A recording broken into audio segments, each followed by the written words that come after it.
រៀងចាល់ហើយស្នេហាសុខចិត្តរੂឯកាប្រសើរជាងរੂឈឺចាប់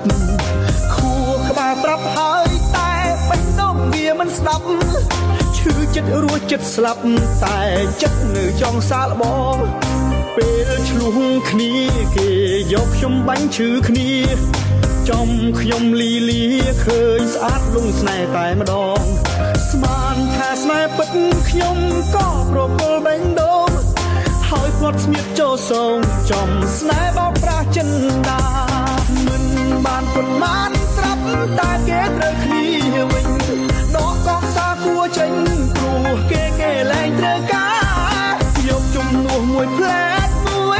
ពេលដែលគេត្រូវការខ្ញុំគិតពីឯកាក៏មកជួបការឈឺចាប់សង្សារបំរុងទឹកភ្នែកហូរតែម្នាក់ឯងវិលទៅរកកន្លែងមួយសែនឯកាឈឺម្ដងនេះសូមលា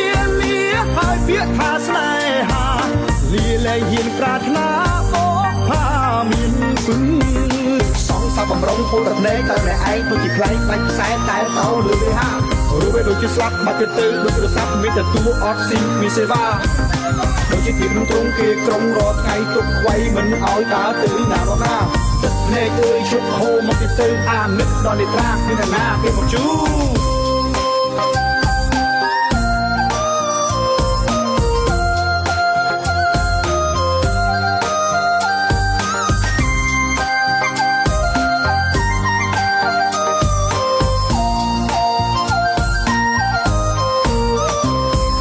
ប្រាប់ខ្លួនឯងថារៀងចាល់ហើយស្នេហាសុខចិត្តរੂឯកាប្រសើរជាងរੂឈឺចាប់ខួរក្បាលប្រាប់ហើយតែបេះដូងវាមិនស្ដាប់ឈឺចិត្តរੂចិត្តស្លាប់តែចិត្តនៅចង់សាកល្បងពេលឆ្លុះគ្នាគេយកខ្ញុំបាញ់ឈឺគ្នាចំខ្ញុំលីលាឃើញស្អាតលងស្នេហ៍តែម្ដងស្មានថាស្នេហ៍ពិតខ្ញុំក៏ប្រគល់បេះដូងហើយផ្លត់ស្មៀតចូលសងចំស្នេហ៍បោកប្រាស់ចិនដាមិនបានប៉ុន្មានស្រាប់តែគេត្រូវគ្នាវិញ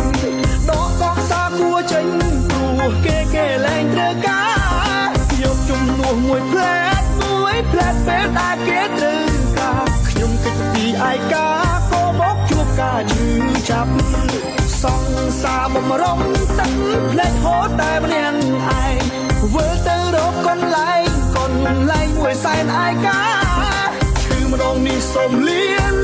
ហើយពាក្យថាស្នេហាលាលែងហ៊ានប្រាថ្នាមកផាមានពឹងសងសាបំរុងហូរតែភ្នែកតែម្នាក់ឯងដូចជាខ្លែងបាច់ខ្សែតែតោលើវាហារូបវាដូចជាស្លាប់បាត់ទៅដូចទូរស័ព្ទមានតែទូអត់ស៊ីមានសេវា